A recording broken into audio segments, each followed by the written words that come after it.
And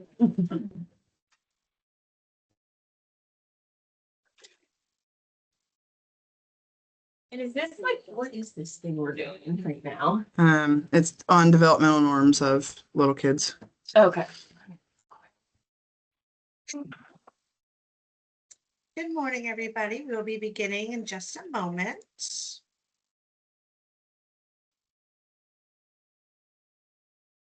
Are you guys all having your speakers on, or should we do earphones?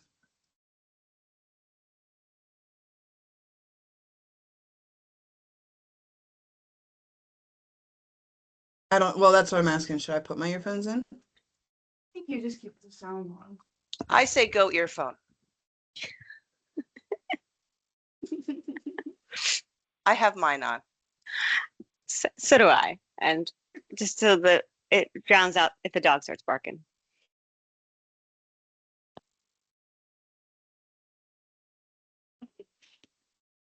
Alrighty, we're gonna go ahead and get started.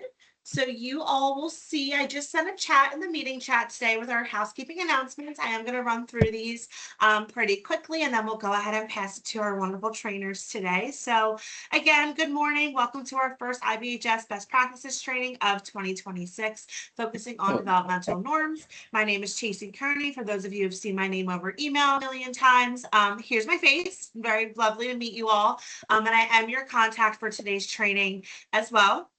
Just a couple announcements. So everybody should be muted. And if you wouldn't mind saying on mute, that would be excellent.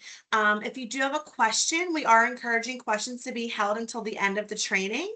But if there's a question that you want to ask about logistics, any issues you may be experiencing, feel free to email me, and my email is right there in that message. And I can help as best I can to make sure that you are comfortable and your question is addressed. So if you'd like to join us on video, please do so. It's always very lovely to see your guys' faces. If not, it is totally okay. However, I do want to say that attendance is strictly monitored here. This does have to do with the CEUs. So I know sometimes people join on other people's links. If that is the case, that is totally fine. Just make sure that your name is spelled correctly on your Teams window. That way I can then transfer that name to Drexel University, who is our CEU vendor. After today's training, we will be sending out the presentation slides, the post-test, the course evaluation link to obtain your CEUs, and we do partner with Drexel. So the deadline of completing that post-test is going to be pretty enforced there, and your CEUs will be emailed out to you around the mid-August range. If you are interested in a certificate attendance only, that link will also be in the email. It'll be a quick survey with just your name. That way I can go ahead and send out certificate of attendances following today's training, but please complete the survey links in order to be able to be addressed.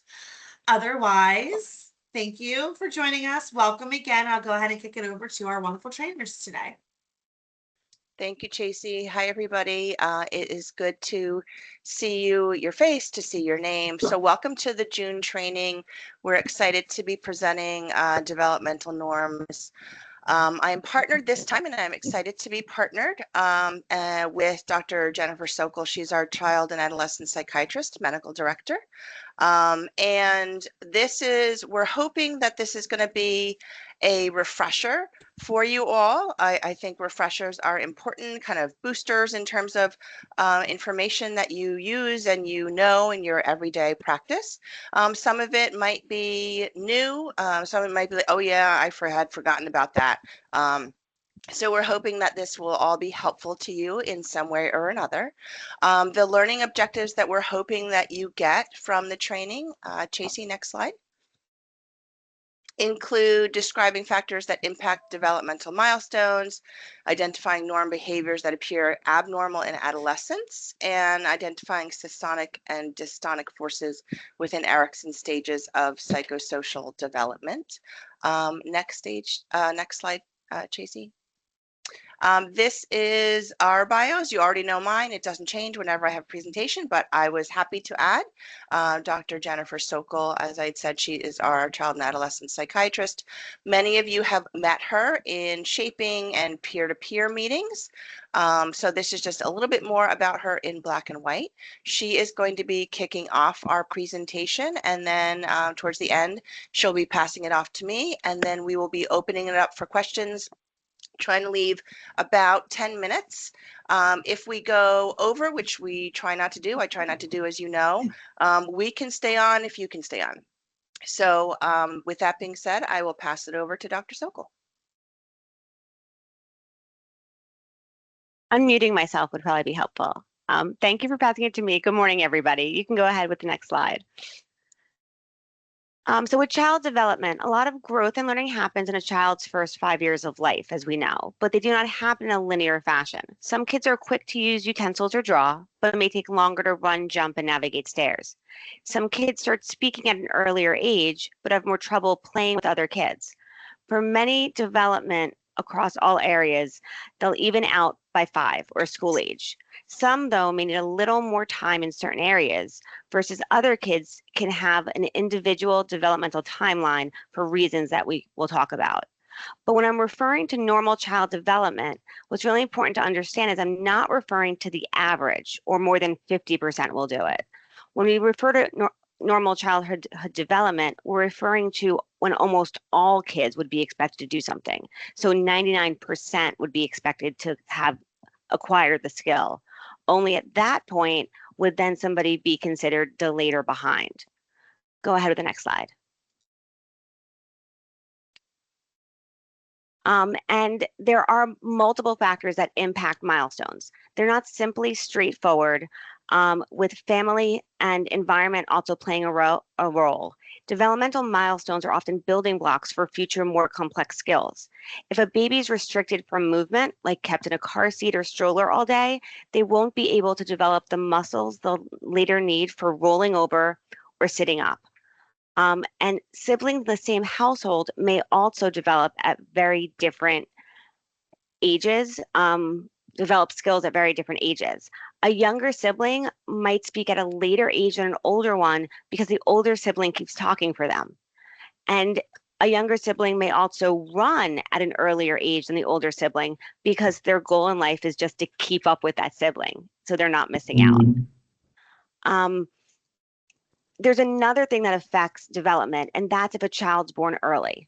So if a child is born prior to 30 weeks gestational age, meaning that they don't make it to full term, which is 40, but often 38, so that being 3 or more weeks early, they end up being tracked by the pediatrician for their first 2 years of life on a different curve that's adjusted for their actual age. So say a child is born 2 months early, their birth date might be April, but they were supposed to be born in June. For their first 2 months, their first 2 years, their milestones are looked at, adjusted back to April. So when they come up from April, if they're 6 months old, because they were born 2 months early, you're actually only looking at the 4-month milestones. And that's why the NICU graduates are often tracked more closely, referred to early intervention or developmental peds to make sure that they're staying on track. And oftentimes these kids will, what we call, catch up with their milestones in development by the age of 2. So then they'll start tracking with other kids that have their same literal birthday, but up until then, they may often be behind. And it's not for anything other than the fact that they were just born a little early and didn't have as much time to cook in utero, so they need a little more time outside. So I think this is an important point. Thank you for bringing it up, Dr. Sokol. Yeah. So when you get the really little guys, this is an important question to be asking caregivers, to maybe even connect with pediatrician, to ask them what is the adjusted age if you're unclear how that impacts the under 2 child that you're getting, and that help educate parents, because a lot of times you guys and we get trained in this, but oftentimes parents don't get this information when they leave the hospital with their baby. They may forget if they're given this information. I know that I forgot my How to Be a Parent book when I left, the hospital with my son. I don't know how many of you forgot your How to Be a Parent book too, but this information is either often not relayed or it gets forgotten over time. So it's important for you to bring it up and to try and get information to fill in gaps for parents. Thank you, Dr. Sokol. No problem. And this also leads to and brings up the idea of misunderstandings of development. You can head to the next slide. A lot of times what we look at as expected development is based on what external factors expect. And the best example I have, and if you've met with me, I've talked about it before, are daycare expectations. Daycare expectations and developmental norms are not the same. And this becomes most apparent in toilet training expectations, where if you come across a daycare, they expect kids to be toilet trained by 3. But in actuality, developmental norms say that the majority of kids are not dry during the day until 4 years old, and nighttime dryness doesn't occur until 5 or 7. And again, this is not your average. This is the age at which you can expect 90+% of kids to achieve a milestone. Because when looking at developmental milestones, you're not looking at the average, you're looking at when, or even the majority, you're looking at when it's expected that kids will all obtain this. So yes, kids can be wetting the bed through kindergarten and into 2nd grade. But nighttime accidents can occur even beyond that, and it's often biological and genetic. It's developmentally, a signal has to go from your bladder to your brain and be strong enough to wake you up from sleep in order to use the bathroom. And sometimes it could take a little longer to do that. I don't know. This is until uh, 10, so sometimes. and a lot of parents don't talk about their own experience with wetting the bed growing up. And because it's a genetic thing, it's important to know that it could just be their trajectory for nighttime dryness.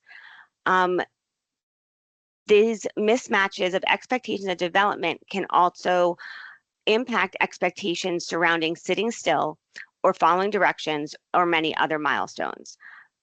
You can head over to the next slide. And as I mentioned earlier, developmental norms are the age at which most kids are expected to achieve a milestone, not the age at which the majority or over 51% can. And delay comes when the milestone means that approximately 90, or in this case, I love this chart, 99% of kids have achieved the goal. So this chart is put out by the World Health Organization, and it covers the expected ranges of different motor milestones. You guys can use this for reference later, but it's only outside that red confidence interval area that somebody would be referred to a further evaluation due to being delayed. A great example is I often hear parents report that their kids are delayed because they weren't walking by 12 months old and they didn't walk till 15 months. But in reality, that's not formally considered a delay. 12 months is only when 50% of kids are able to walk independently. But if not walking on their own by 18 months, that is when they would be sent for an early intervention or PT evaluation, because 18 months is a cutoff when 99% of kids are walking independently. Similarly, you can go ahead and to the next slide. Similarly, fine motor skills build upon each other. You play with switches and buttons on a toy or light switch before you can navigate buttons on your own clothing. Kids do not learn how to draw all shapes at one time. Circles and squares before triangles, and pre-writing skills may be worked on prior to 5. But even at 5 years old, which is kindergarten, only some letters may be legible. They should not developmentally, the majority of kids are not writing legibly at the age of 5. You can go ahead for the next slide. Language at 18 months old is similar to pre-language, and this is also building on different skills. Kids may babble with inflection and sounds like talking, but there's no words. They may answer yes or no with nods and use gestures when excited. Kids may respond when asked for a hug, a ball, or a specific toy, following very simple one-step commands. But it's important to remember that this would also be in situations where the child is readily exposed to this language. Others talking to them and referring to objects with names like ball, teddy bear, or dog. Early language skills, like other skills, can also be delayed simply due to lack of exposure by others. You can go over to the next slide.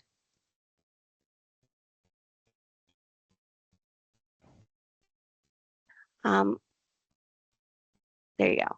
From understanding what others are saying, receptive language, kids then around 2 years old start shifting into expressive language, which is not perfect, often unintelligible, and you're looking just for consistent sounds when referring to something, not the actual word.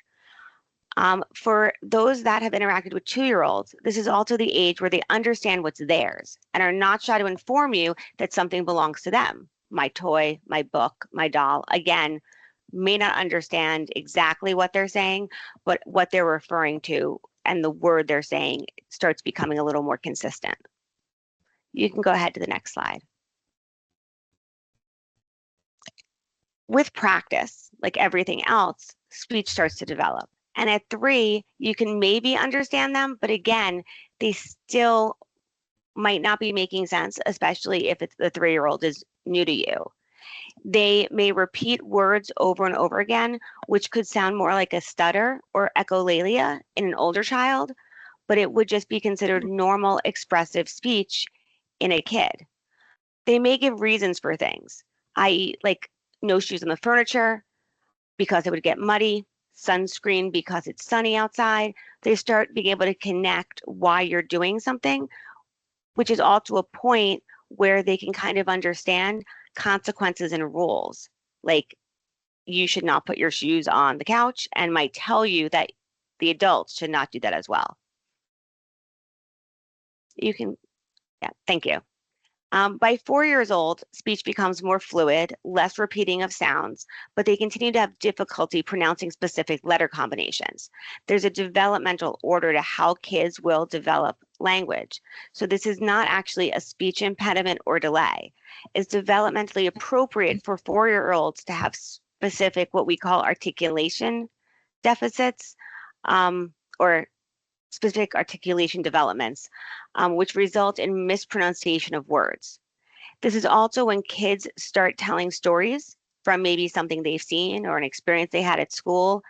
However, it's not uncommon for real life and imagination to completely mixed up with character and events.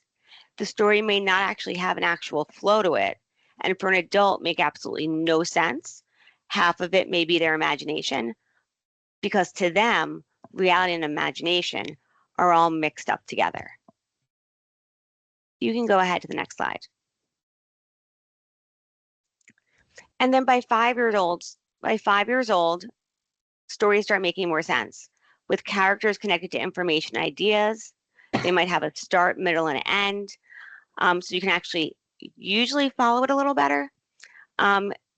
Most or the majority of their speech can be understood, and that's why often 5 years old does also coincide with the transition to kindergarten and full days of school, because they're actually able to let this follow simple directions and rules to play a game, as long as the game's geared towards a 5-year-old, like Spot It, not Monopoly. However, they may still attempt to change or forget the rules if losing. So it's not that they can't follow the rules for a simple game, but they may not like the rules of the simple game because, you know, they want to win. You can go ahead with the next slide. And then you get over to cognition, and this slide kind of breaks down how kids may start to develop and question things. Learning cause and effect. as they get older, start asking why, but a 3-year-old, although maybe asking why, has no interest in the answer, and will often only see things from their own perspective. Your 3-year-old's not being selfish, vindictive, or malicious.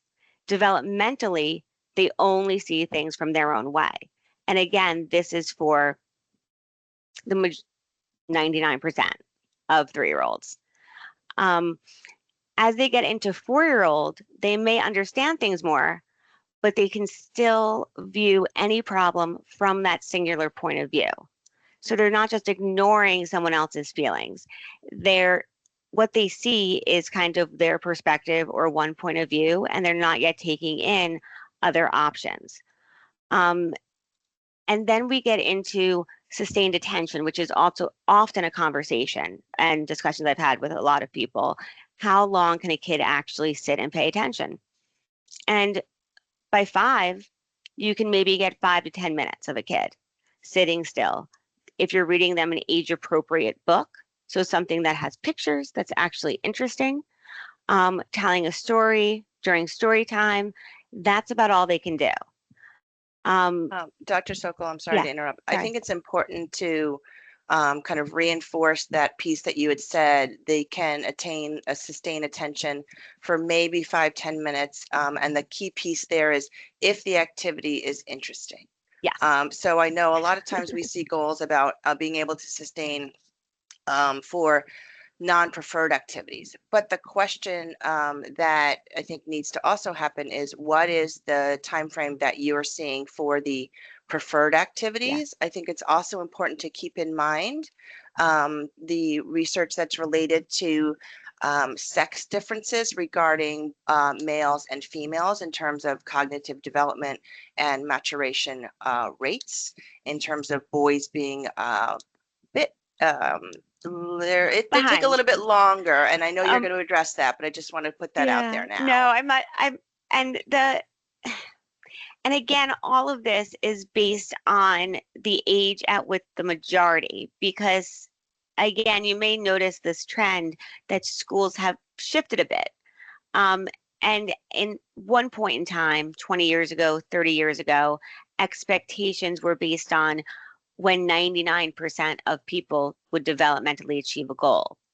But things have seemed to shift more, making more kids look like they're outliers, when in reality, developmentally, they're just not there yet. I think that has to do with the fact that educationally, currently, what used to be expected 20 or 30 years ago of a second grader is now what is expected of a kindergartner. And that does not in any way match where they are in any developmental realm, especially within the cognitive realm. And so that's a lot of our Yeah. kids are struggling because they're technically expected to know things that a second grader, 20 years ago was expected to know. And that's just not realistic. Yeah. And that's the education system. And I know that's a balance, but it's also about educating our parents about your kid's not behind, your kid's doing great, your kid's doing fine. It's the system that they're not matching with, which it's not MNC criteria. It's not MNC criteria. And that's also to say that in a classroom of 5-year-olds, it's not to say you won't have a kid able to sit still for 30 minutes. Just like you'll have the 12-month-old or the 11-month-old that's able to run. It happens to be that they're advanced in that skill. But the threshold and the expectations of kids, the bar for what's developmentally appropriate and developmental expectations historically should and previously had been set where you can expect 95 to 99% of kids to do it, and developmental delay is only the outlier of that small percentage. And as I'll shift soon into older kids, it might be a little more clear as things aren't actually matching up. The other piece. Go ahead. Sorry. I'm sorry. The other piece I think is important, and Dr. Sokol may be addressing this, is and for you psychologists, school psychologists out there, you're very aware of activity Mhm. can be vital in helping integrate information. So for the kid who's moving around, can't sit still, has to stand up, yes, it may be ADHD, but it also may be their method for integrating the information by which they're being taught. And if you think about yourself and how you learn, I'm going to pretty much bet that the majority of you are not sitting still perfectly, just listening to us right now or to anything else that you learned in school up through college. That most of you, including myself, had some kind of movement, whether it was mild or moderate, in an attempt, and that was your body's attempt, your brain's attempt to further integrate the information that you're being given. I mean, for me, when I'm learning something hard, I don't know if it's a regional phrase or I'm going to date myself, I have what's called the Jimmy leg. So my leg starts to move and go up and down. And the faster it goes up and down, the more I am trying to learn and understand what the information is being told to me. And that's the brain's way of using other systems within the body to help integrate. And our children do the same thing. However, the school system often punishes them for it, which is an unfortunate. And it's an education piece that we can bring to the school as well as to parents. I'm sorry for interrupting, Dr. Sokol. Oh, no problem. I just want to make sure people understand this focus and attention thing it's excluding screens. Screens, video games, TV shows, they're a rush of dopamine, which provide this feedback loop, keeping someone engaged. I'll now date myself. I don't know if you've ever gone back and watched old TV shows, like old Sesame Street from the 80s, old He-Man She-Ra cartoons, and compared them to what's on TV right now. They move so much slower. Everything is slower. The old Mr. Rogers versus Daniel Tiger's show.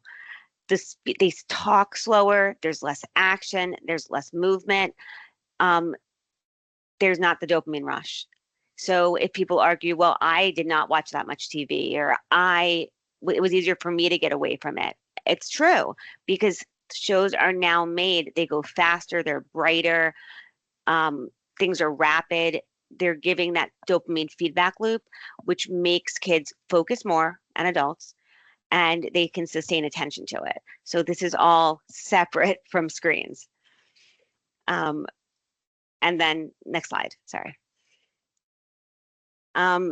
Socially and emotionally, kids have vivid fantasy lives and preschoolers have difficulty telling reality from fantasy.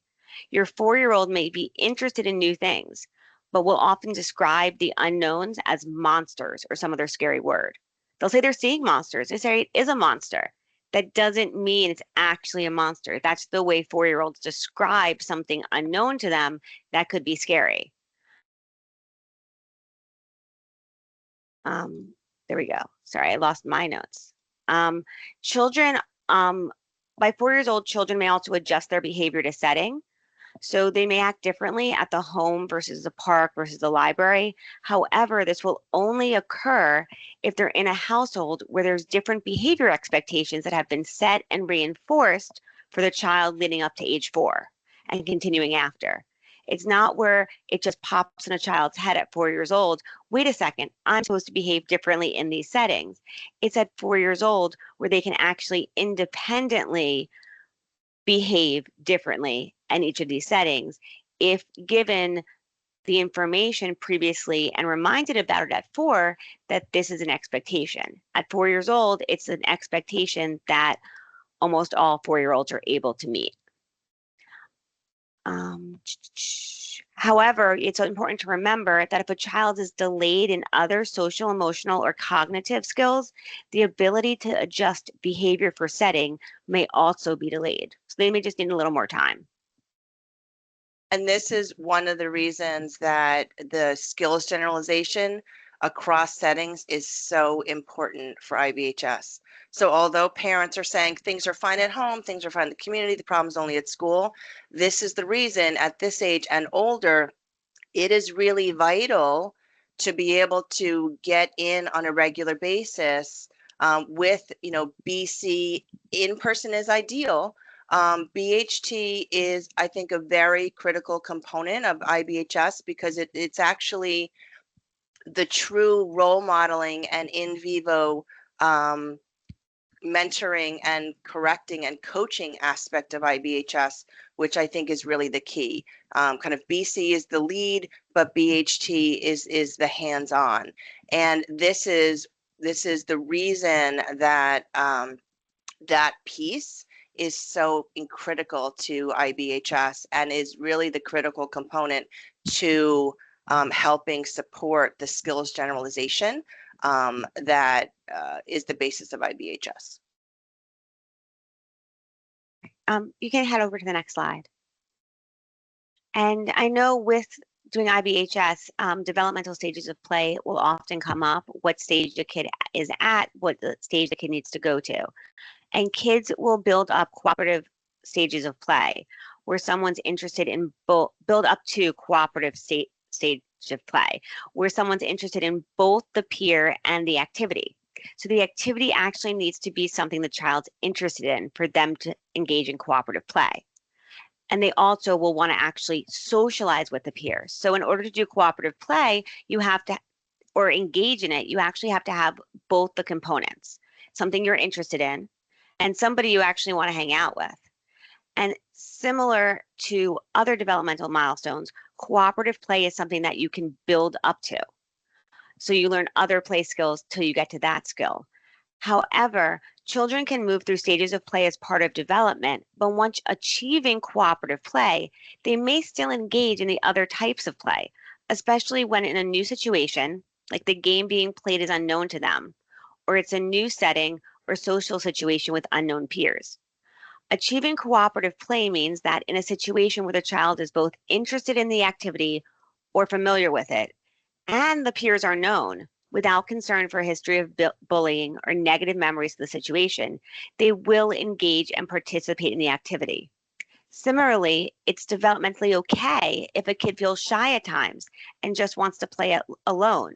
The goal is that they're able to play cooperatively, but they can choose not to if they don't want to. And I think that's something I've come across in terms of perceiving that kids at a certain age should always engage in cooperative play, which also isn't developmentally appropriate for a kid. Similar to adults, sometimes we'll have bad days where we don't want to interact with people, and that should be okay. This also speaks to, I think, the development of personality in terms of your extroverts and your introverts. And for kids who, the cooperative play aspect has those two elements. It's the kids that they like and they're familiar with, and not all kids like the other kids in their classroom or their daycare, and that's fair. And they don't always like the activity that they're being asked to play in. So I think academic type of work needs to be viewed separate from play. Forced play, I don't think is very helpful. It can often backfire. So keeping that in mind, also to keep in mind that if a child is able to be encouraged to play with others, that's good. Are they necessarily going to choose to do that? They may not, as Dr. Sokol said. If they can do it, that's the piece that you're looking for, that they have the capacity to do it, the skill to do it, but preference is connected to personality. So although they have the capacity to do it and they'll do it when it's recommended to them or they're reminded or they're prompted, but their preference is to play by themselves or next to somebody, that's okay. They have the skill, but that doesn't mean that they necessarily have to use it if they're able to use it appropriately when prompted. Okay, you can go ahead to the next slide, as we're getting out of preschool and moving into the actual school age kids. So development does not stop once kids reach school age. They continue to progress in their skills, improving coordination, reading comprehension, and understanding things like conservation of mass, length, or weight. However, similar to daycare, as we mentioned earlier, academic expectations may not align with developmental milestone norms. Over the years, there's been a shift of increasing expectations in younger grades with widening age ranges in each grade level. This can result in academic expectations or topics being taught that the majority of students can understand, so over 50%, but has not reached the point where developmentally greater than 95% of students that age would be able to understand it. So as a result, these kids may be inappropriately labeled as behind when they're actually not behind. It's just that the topic being taught is not developmentally appropriate for them to be able to learn it or meet the expectations or goal set. There's an example I give a lot of times is reading is that in some school districts, there's an expectation that kids are all reading by the end of kindergarten. But developmentally, it's a skill that many do not have until the end of first grade, age 6 to 7. You can go ahead to the next slide.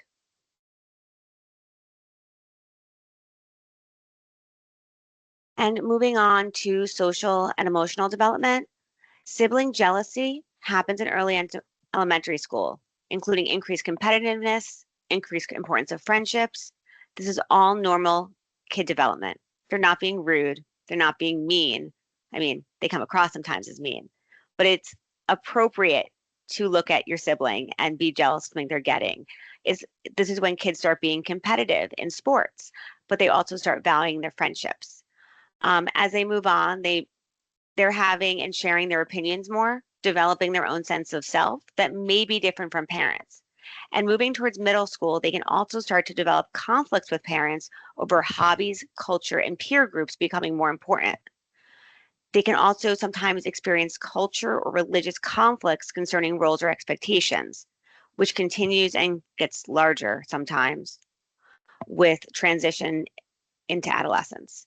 And this will, transition us into adolescence. The next slide. And as kids move into adolescence, late middle school and high school, they begin to identify their own sense of self as independent from their parents. They have their own belief system, religion, attire, clothing, hair, and makeup. Not saying that the parents need to allow their kids to leave the house dressed in clothes that they don't approve of, but it's developmentally appropriate for a kid to want to express themselves using clothes or appearance. Friends also become much more important to peers. They become more important than their parents and to their families, and they'll start to prioritize friend activities over time with their family. They also will start dating or become interested in dating. Again, may not align with household rules, which can also cause increased conflicts. Sometimes these developmental norms result in kids being mislabeled.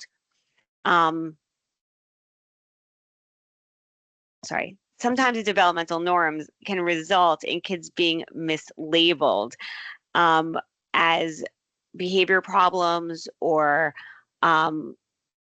not caring about their family anymore, but it's just part of development, which actually Dr. Torres O'Connor will talk about a little more later, when they just start considering their friends as being, and those friendships being the most important things. You can continue to the next slide. Just really quickly, I think another piece to remember in the kind of mid to late adolescence is, the newer research really is showing that there are two peaks for executive functioning, kind of frontal lobe development. The first one is, we've all heard that everything magical has to happen before the age of 5, because if you don't get it in by age 5, I don't know what happens to the kid. They explode or something. But recent research has been showing that that's actually not accurate. We all know it's not accurate, because we've been doing this work a long time. The second peak happens within mid to late adolescence. And what that means is there's a huge reorganization of the frontal lobe. And what that means is that it kind of is a disorganization of the neurosynapses that have already developed. So what that means is that contributes a lot to the adolescents' behaviors, their perspective cognitively, their reactions. So oftentimes we see adolescents as overreacting, dramatic. They're having huge emotional temper tantrums. And it's out of character or it's unusual and it's just happened suddenly. That's actually, if it's not within the dangerous or high risk realm, it's actually normal because the frontal lobe is reorganizing. So essentially, the feelings that your adolescent is having and suddenly can't manage, it's because those feelings and emotions are actually felt much more intensely than they were previously. They were actually felt more intensely than they were in early childhood.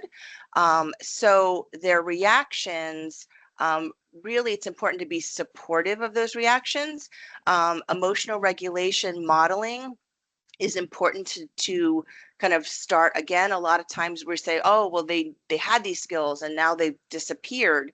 And it's because the neurology of the brain is reorganizing, and it really is kind of taking away the protective factors that were helping with emotional regulation in the stage earlier. So it's really important to understand that right now adolescents are really experiencing their emotions on a very deep level. Reactions are really impacting them in a way that they didn't before, and supporting rather than punishing, reinforcing with emotional regulation techniques, and helping parents to emotionally regulate themselves is the key to help everyone get through adolescence, of which I'm in as well, so I can feel the pain.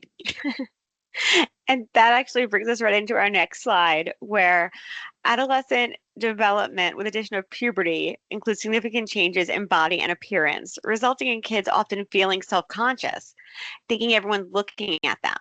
It's not paranoia. They're not being self-centered. They're being a teenager. It's normal development. And frontal lobe and higher order thinking, as it makes these growths, is not fully formed till you're 25 years old. And this is the frontal lobe is what controls executive functioning. It's the last to develop. It also translates into teens underestimating their own risk.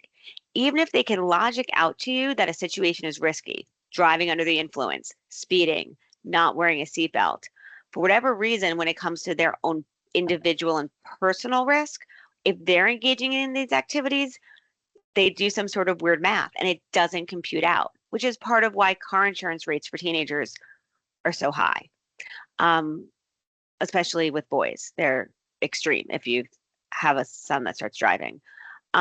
Teens will make errors in judgment. As Dr. Torres O'Connor said, they had these skills before and they seem to have disappeared. Yes, they have. It's almost like they're relearning these new sets of skills, and they're just like your risky toddler, but in a different way. And this is not new. Teens have been underestimating risk for generations. Only now we have video evidence of things that have been done that are now shared widely. And teens also underestimate the risk of sharing these videos widely. You can go to the next slide, which is my last slide. Oh, wait. Never mind, one slide up. Was I off? The tantrums. Can you go back one, Chasey? Yeah, Yeah, I what have do a you tantrum guys see? slide. Because on my end, it's going in nicely, but it might be delayed. What do you I have guys? psychological development, but I have a tantrum slide. Oh, before Go that's back one, psychological Chasey. that was just There it on. is. Yeah. Oh, sorry. That's okay. So tantrums, with tantrums, intensity matters. Is this causing harm to others? With tantrums, you want to distract, praise kid for calming down, acknowledge the feeling. You want to see, are they hitting, are they kicking, are they biting? And you also want to set good examples. Oftentimes kids will have more tantrums the less they're able to verbally communicate how they're feeling. So like if their expressive speech is delayed, but all kids will occasionally tantrum. And tantrums do not stop as they get older. They just look different and they're over different things. Toddlers will grow out of headbanging, and there again should not be aggression towards self, others, or destruction of property. But the toddler lying on the floor kicking and screaming because you didn't give them that other purple bowl they wanted, because they're overwhelmed by feelings they don't know how to express in words, is very similar to the teen who just had their cell phone taken away or who made plans and now isn't allowed to use the car. And they respond by yelling, stomping, slamming the door to their room. From the teen, you may hear, "You ruined their life," or "You're the worst parent ever." These feelings are real. This is how they're feeling in the moment. As part of their development, they're experiencing these very strong, overwhelming emotions, and this is the way that they're getting them out. It's not a crisis as long as they're remaining safe. They're not being dramatic or malicious. The stomping, the slamming door, the saying, "You've ruined my life," when they can't take the car keys when they had plans. This would not be necessarily concerning for an underlying mood disorder or behavior disorder, as long as they're remaining safe, as long as they're not threatening to harm you, threatening to harm themselves, or engaging in self-injurious behaviors. This is an adolescent tantrum. And as Dr. Torres O'Connor mentioned, it's important for the adults around them to model appropriate behaviors, because kids throughout their life learn how to cope with negative emotions by watching how the adults around them cope with negative emotions. So if the parent or the adult in their life, something negative happens and they throw something, they punch a wall, they scream, they curse, you can expect the child to do the exact same thing. So as a result, with those comments where parents say they're acting just like me, yes, they are. So It's important to and keep in mind, in the moment of a tantrum, regardless of the age, that is not the moment to engage.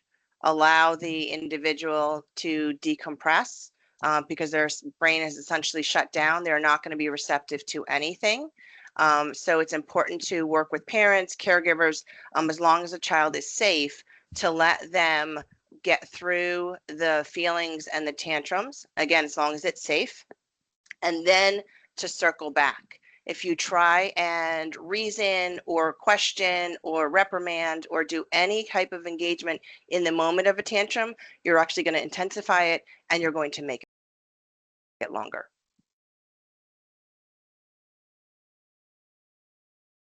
Okay, next slide. Now I hand it back over to Dr. Torres O'Connor. Sorry that took All right. Yes, a there little will more be time for questions. time. And next slide, Chasey. So I'm going to go for psychosocial development. And I love Erickson, and I know you will love Erickson too, most of you. And just quick overview.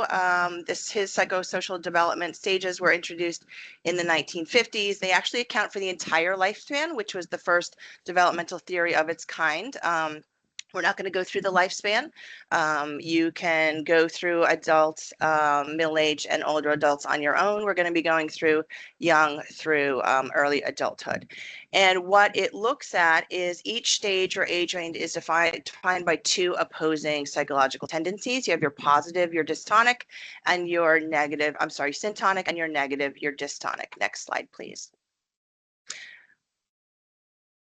So you have your stages in terms of it. They are a dynamic process. So the resolution of a crisis at each stage is not is ongoing. It's not fixed. It used to be, several years ago, that it was like this resolution, and if you didn't resolve the stage, you were stuck.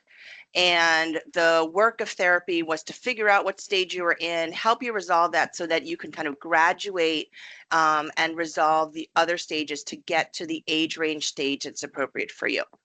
That is not the current perspective on this model. What this model is looking at is it's balanced in terms of its resolution. It involves healthy developmental needs, having balanced ratios, favoring positive tendencies and experiences while allowing functional negative elements to occur. So essentially, life happens. Life has lots of emotions to it, and some of it is not pleasant, some of it's not happy, some of it's sad, some of it's upsetting. And what the current perspective on this theory is saying that the stages can be resolved when there's a higher balance of the syntonic or positive experience over the negative. So it doesn't have to be wildly over, but you have to have more good than bad in order to have a positive experience, balance, and resolution of the stage. Also, stages are ebbed and flowed, as we will talk about. So you may have done some resolution of a particular stage. You go on to the next one. You go on to the one after that, and kind of life happens. And you can go back and do a little bit of more work on the previous stages that you were in or the prior stage. So it is very flexible in terms of its approach at this point. So the stages, as you know, stage 1 is birth to 18 months. You have your trust versus mistrust. And the virtue or ego strength that's targeted here is hope. So the infant is learning that the world is safe and predictable through consistent caregiving. Stage 2 is 18 months to 3 years. Autonomy versus shame and doubt. The strength or virtue here is will. You love your toddlers and their willfulness. So they're developing their independence and their self-control through, I want to do it, me do it, and it takes them like 10 minutes to try and open the door. But it's important for us to try and let them do that most of the time, even though it kills us. Next slide, please. Your stage 3 is your 3-year-old to 6-year-old, the initiative versus guilt. The strength virtue here, the goal is purpose. So your child is looking to take the initiative in planning activities, using goals. So having excessive restrictions, limitations, inability to do things from caregivers can create guilt about their natural assertiveness and wanting to do things on their own. Stage 4, you have your early school years, your 6 to 12. Industry versus inferiority. The strength and virtue here is competence. They want to be able to feel like they can do things. School-age child mastering the culturally valued skills through formal education, as well as the culturally valued skills of play and friend groups and family. Social comparison with peers. They start to look at their peers and say, how am I doing versus somebody else. Stage 5, you're looking at your adolescence period, your identity versus role confusion. Who are you? What do you represent? What are your values and morals and virtues? And are they similar to what you were raised with with your parents? Who are your true friends? Finding your way in the world. Who are you as an individual? This integrates the childhood identity that parents have been trying to provide and model for their children, but it also involves a child figuring out based on their friend group, is this really what I believe, who I am, and what I want to, bring with me into the future. Next slide. And then you have the stage 6, which is young adult through 40, your intimacy versus isolation. The virtue here and strength is love in terms of developing relationships, not just romantic relationships, but deep committed relationships with other people.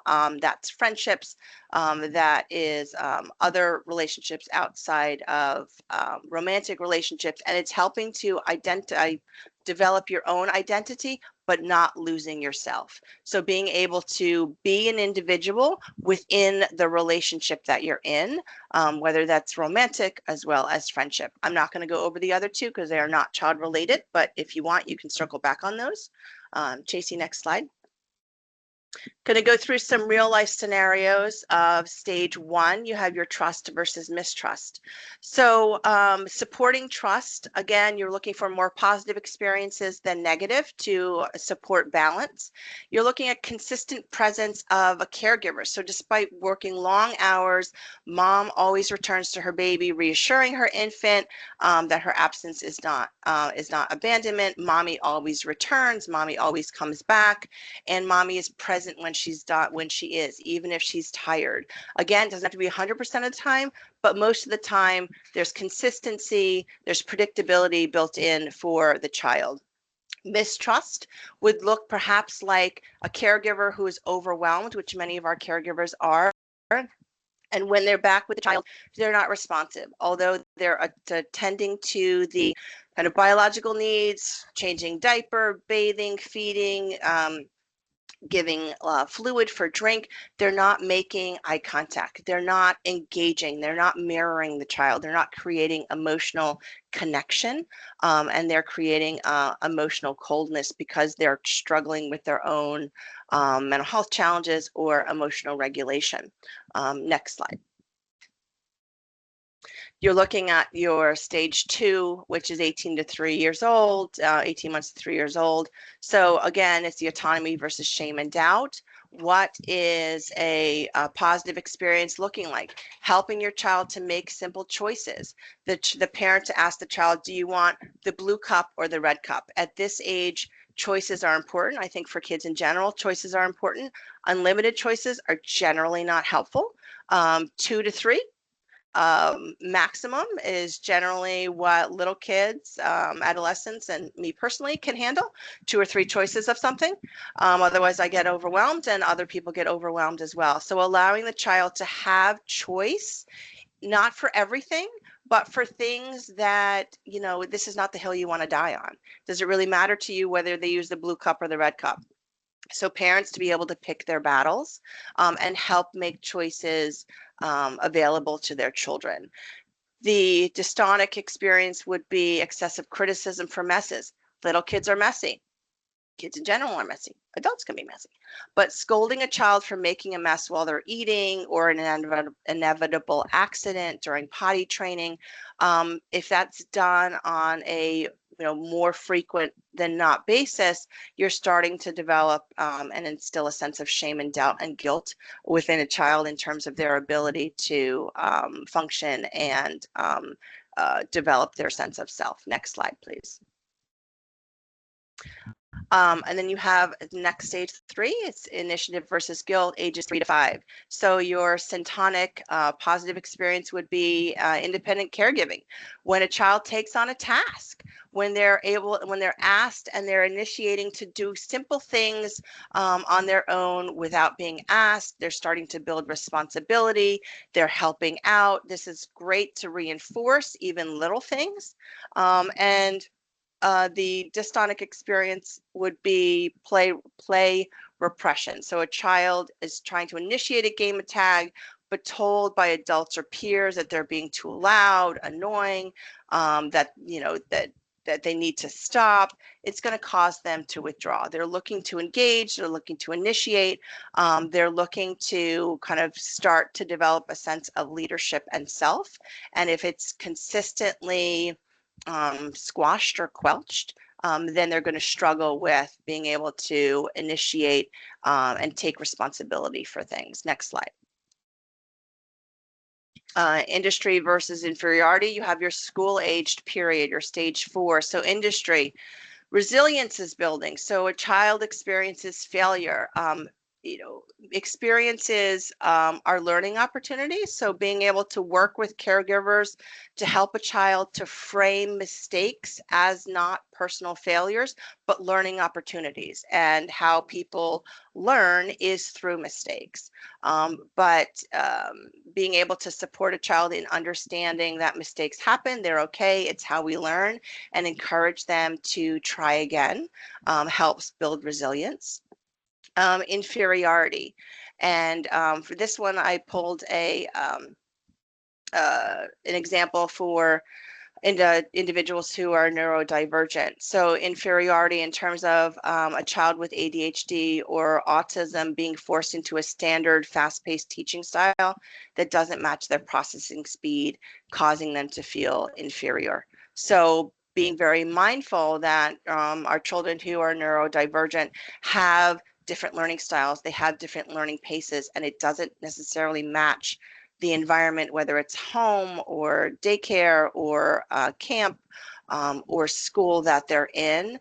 And this can potentially have a negative impact on their psychosocial development, and being able to educate caregivers and staff in terms of how to best support them so that more times than not, they're having a positive resilience building experience and not a frustration experience. Next slide. And then you're looking at the intimacy versus isolation. So your older adults, again, the positive experience of intimacy, syntonic, developing and deepening friendships, whether that's intimate, romantic, long-term friendships that offer emotional support during life transitions rather than just superficial acquaintances. So helping your child to find their people, helping them to find, even one or two friends. All you need is one or two good friends who are positive, who are supportive. You don't need a whole cadre of people who necessarily are your friend. More, you just need a couple of people in your life that are in your corner that want to support you, both friend-wise as well as intimacy-wise. This also in terms of isolation, that's your dystonic, which would look like superficiality. So maintaining many friends online. Online friends are not friends. You may have personally had this conversation.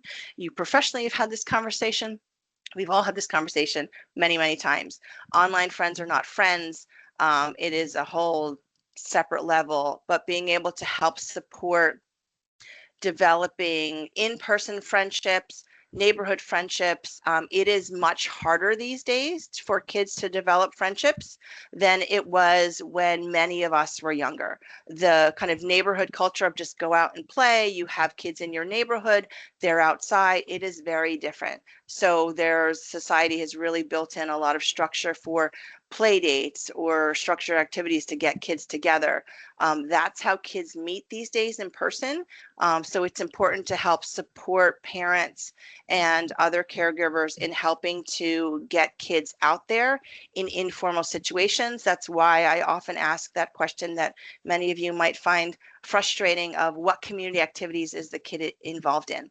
What other supports and social engagements does a child have? Next slide.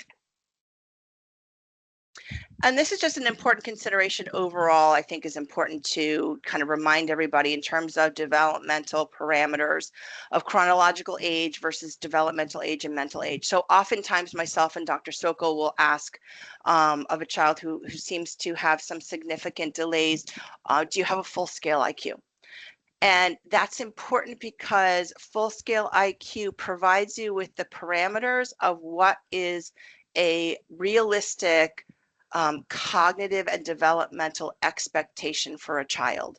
So for example, you could have a 16-year-old chronologically, and they could be within the moderate range of intellectual disability.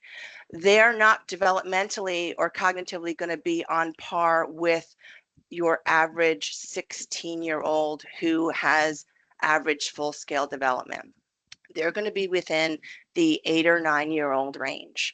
And what that means is the lens by which expectations and framework, which is best for them to be supported in, is within an 8 or 9-year-old. That's not to say they can't kind of have goals a little bit higher, but expecting a 16-year-old with intellectual disability of various ranges to have all the consistent skills of a 16-year-old is not fair. It's not realistic. And part of our work is to help parents and caregivers understand that you might have a 16-year-old, but where they are cognitively is within an 8 or 9-year-old range, or maybe a 3 or 4-year-old range, and the behaviors that they're actually having are appropriate for that framework. They might have some splintered skills, so they may be able to do some things that look more 16 years of age, but generally they're functioning on a lower level, and that's okay. It's not bad and it's not good, it's just different. And to help caregivers to understand that difference, and that 8-year-old framework actually matches the behaviors and the skills that they have. And the target is to help, again, transfer skills to parents, support children in not engaging in high risk or dangerous behaviors. And sometimes that can be impacted by developmental and mental age. If you're looking at children with younger mental ages, developmental ranges, and you hit, puberty, that those rush of hormones have a whole different impact on what tantrums look like, on head banging. And sometimes what you're looking at in terms of mental age is minimizing the risk, reinforcing the external parameters to support the child's safety, but expecting a child with a lower mental age, even though they're chronologically older, to have safety awareness may not be a realistic expectation. And I know I went over, and I apologize. I don't like to do that, but I wanted to get through all of my stuff, and we are ready for questions if you're still around. Yeah, so I'm sorry for that as well. Can I ask a question? I didn't know if we needed to do the raising the hand or anything. I think just shoot them out here at this point in time. Okay, I appreciate it. A couple of things. So the one, I just want to make sure that I heard this right, because I wanted to kind of write it down because it was very interesting, and I don't know if I kind of made this up. You had said something about like historically, like developmental milestones and things like that were based off of like 95 to 99%, and now it's 50%. Is that correct? No, they No. still are. They still Okay. are based. So when you're talking about developmental milestones and what kids should reach, they are based off 95%. So someone's, or 99%, someone's not actually considered behind developmentally until they're at the age or past the age when, like with walking, 99% of kids walk by the age of 18 months. So if you reach 18 months and you're not walking independently, that's when you're referred for early intervention or PT eval. And then so you compare that to the expectations in the school setting, where they're expecting kids to do things that developmentally 99% of kids that age aren't able to do.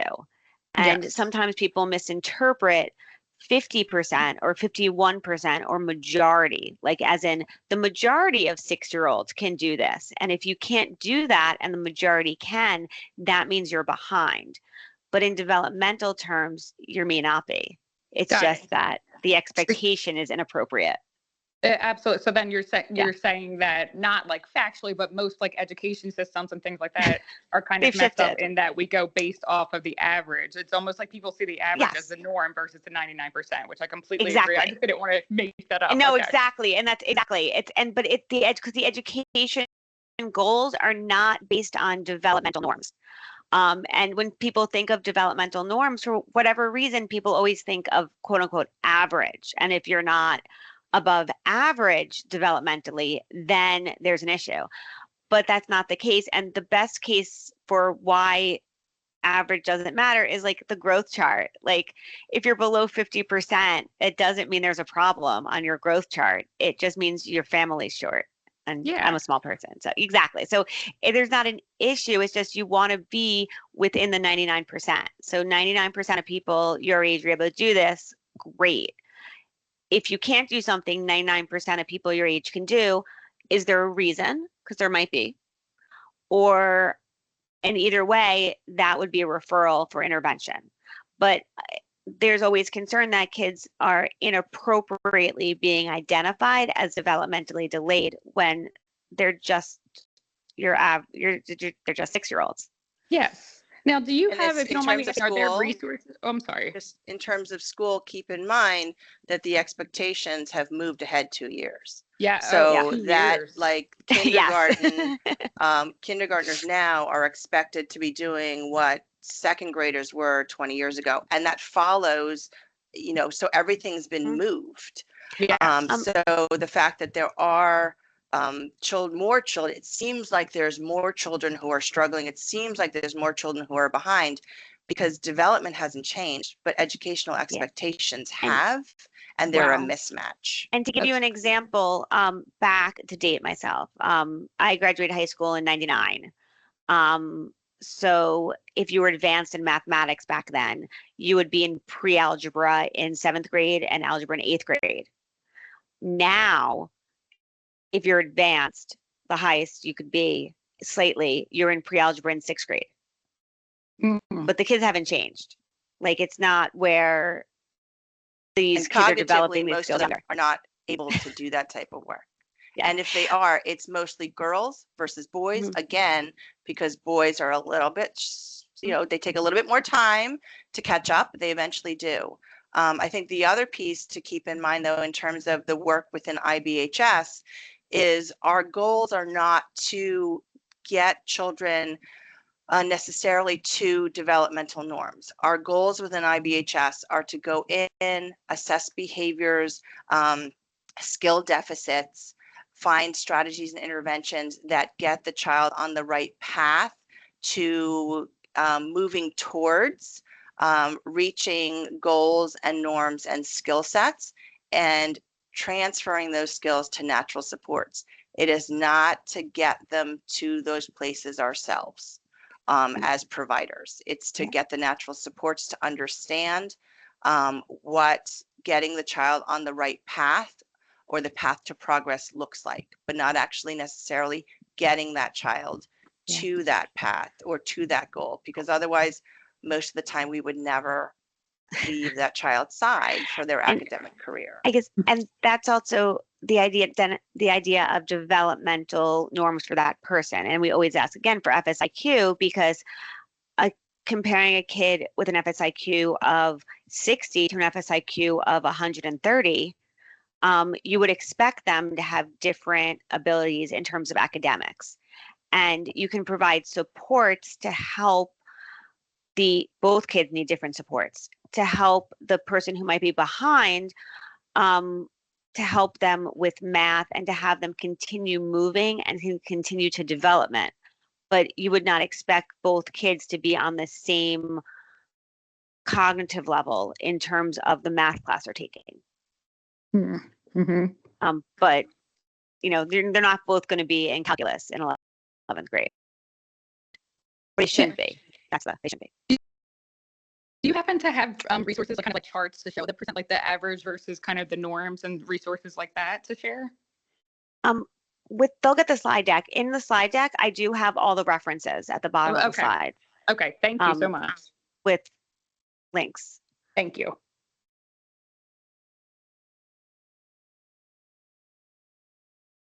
Other questions? Just shout them out or raise your hand virtually.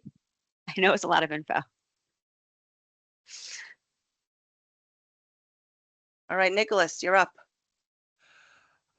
Thank you for that presentation. That was really nice. I enjoyed kind of seeing how it went through. I have a question. I am looking for if you have anything along the lines of,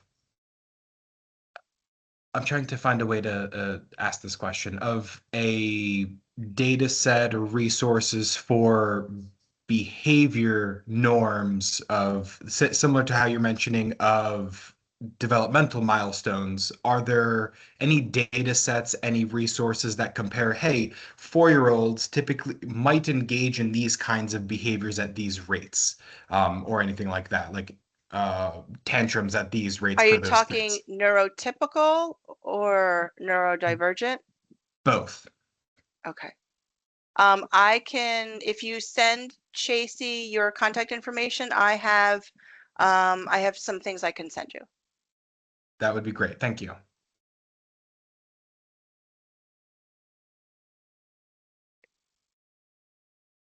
Any other questions? I think it's also important to understand, like with working with families, I found that people identify tantrums differently. Some families will say that a kid is tantruming because they stomped their foot or they spoke loudly or said no, whereas others will describe a tantrum as punching holes in walls. So those specifics always are important to figure out when talking about the behavior. I will Sorry, add that resource to everybody for Chasey. Nicole, I think you had your hand up. Yeah. Yes, hi doctors. Thank you so much for this training today, this refresher. It's been really great for me. I was just going to ask to get on that email with Nicholas. So if you're sending it out to everyone, Dr. Torres, that's great. Yep, will do. Thank you. And Nicholas, I just want to answer your question in the chat. I ran ahead and wrote down your name. That way I can pull your email and send you everything as well. Thank you. Any other questions, comments? Just shout out. Janessa, I see a hand raised. We have a quick question, if you don't mind. Yeah, go ahead. Thank you. I was just wondering if you could provide us the systonic versus dystonic milestones for the age bracket of 13 to 18. I know that's You mean what was in the slides? I don't know if The it was in the slide. Yeah, that So it was age in the bracket slides. missed. It It seems like that age bracket was missed, and let's see, Thank you. it went from like 12 to 19. 12 to 19. Oh, you're looking for the 19 to 40? No, the No, in between. 13 to 18. It went from 6 to 12, then 19 to 40. Oh my goodness, I missed that. I apologize for that. Thank you for that. Thank you for catching that. I will have that included in the slide updates that I send over to Chasey. My apologies. That's okay. Thank you. There's a question in the chat with the speaker not working from Chelsea. Any recommendations on how to navigate the misalignment of the education expectations? For example, our kids might be tantruming and risk of getting kicked out of school, but we know it's developmentally appropriate. Doesn't stop them from getting kicked out of school without having support. So this is really about, and it is frustrating. And as when I was the IBHS provider, I feel you. It is frustrating because it is a mismatch. What I found helpful, not all the time, but a good chunk of the time, was making sure that the work involves the psychoeducation with caregivers, with school staff, including principals and directors of special ed. That's why the entire school team, not just the classroom, is important to get in the caregiver, in your caregiver collaboration. So it serves as a reminder, especially on the school side, for what really is realistic, because your educators, they get this in school. They know that there's a mismatch, but they have their expectations, they have their goals. And for us to be able to work together, it often means that we need to share that we are also aware of this mismatch, but the mismatch doesn't necessarily mean medical necessity criteria. It doesn't meet that. Also, that's why it's important to help educate parents so that they have this information so that they can be their own advocates. Also, for many of you, when we've had these conversations during our shaping and peer-to-peer meetings, I've shared the PATAN information. I can include that as well. PATAN is the state training and technical assistance, but they have a consultation line, free consultation line, to provide anybody with information regarding rights, responsibilities, and eligibilities, and any kind of questions regarding the educational system. I have always found very helpful. My staff, when I was on the ground, always found very helpful. So I will include that as well. But this really has to do with always reinforcing, providing psychoed, providing the information to what is realistic versus what is the expectation. And most times, if you're reinforcing that and you're kind of discussing that with people outside of just the classroom, you can get to a point where they are reminded, where they truly partner. But sometimes, as Dr. Sokol said, sometimes it's not a match. And no matter what you do, even as frustrating as that is, it doesn't work.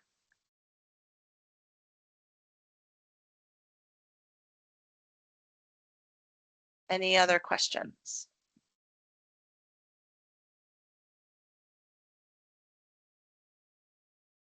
Is there I just have anything else in the one last comment. One last comment that I just wanted to say. This was probably one of the best trainings I've taken in a very long time, because like, you know, all this, right? Like, we learned all this, but just, you get so conformed with like the other systems that you almost forget, like, wait, what? That, you know what I mean? They shouldn't be writing their first and last name by kindergarten legibly. Like, and then it's like just a good refresher and a good reminder to kind of share to my staff, which I do quite often. In addition to things like parents thinking, oh, kids are transitioning to kindergarten, oh my gosh, there's a big regression. I said, no, it's actually a progression because now they're more socially aware. So now they're starting to be age appropriate, right? It lines up. So I just think it's very refreshing, and it's a good time for the summer while these kids are kind of transitioning to different school settings. And I wanted to say thank you because I appreciate it.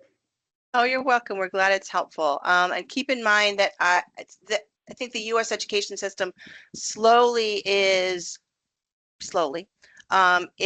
realizing the importance of movement in information integration.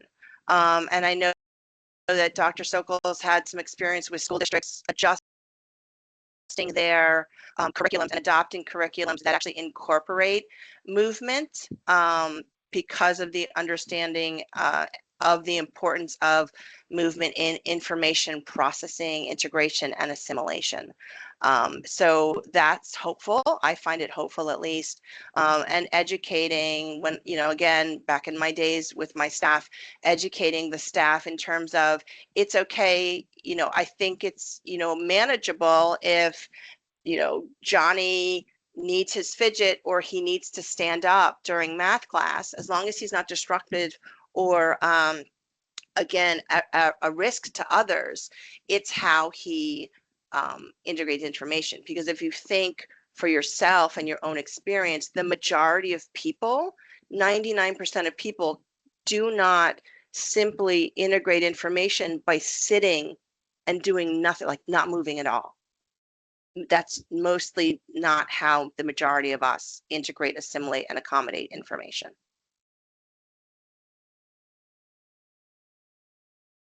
Any other questions? I was going to say on the same path with schools, some of them are moving away from technology because for us, I mean, you sit at a computer, you're in a meeting, you're learning something, and how many people are clicking over and doing something else? So for kids having to read textbooks or do work online, them clicking over to a video game, playing video games, or accessing something inappropriate, it's too enticing for them and their developmental, that impulse that they have developmentally. And so there's a push now going away from using computers as much and going away from technology. Lower Merion School District is the one in the news right now fighting for it. So there is now a shift back, but there's still a lot of the expectations of a school setting aren't necessarily developmentally appropriate bars to have for even your average developing neurotypical child, unfortunately.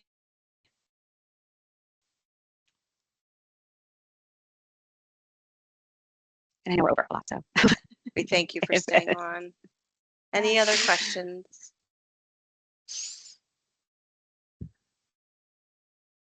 Okay, so just a reminder, you'll all be receiving an email from me.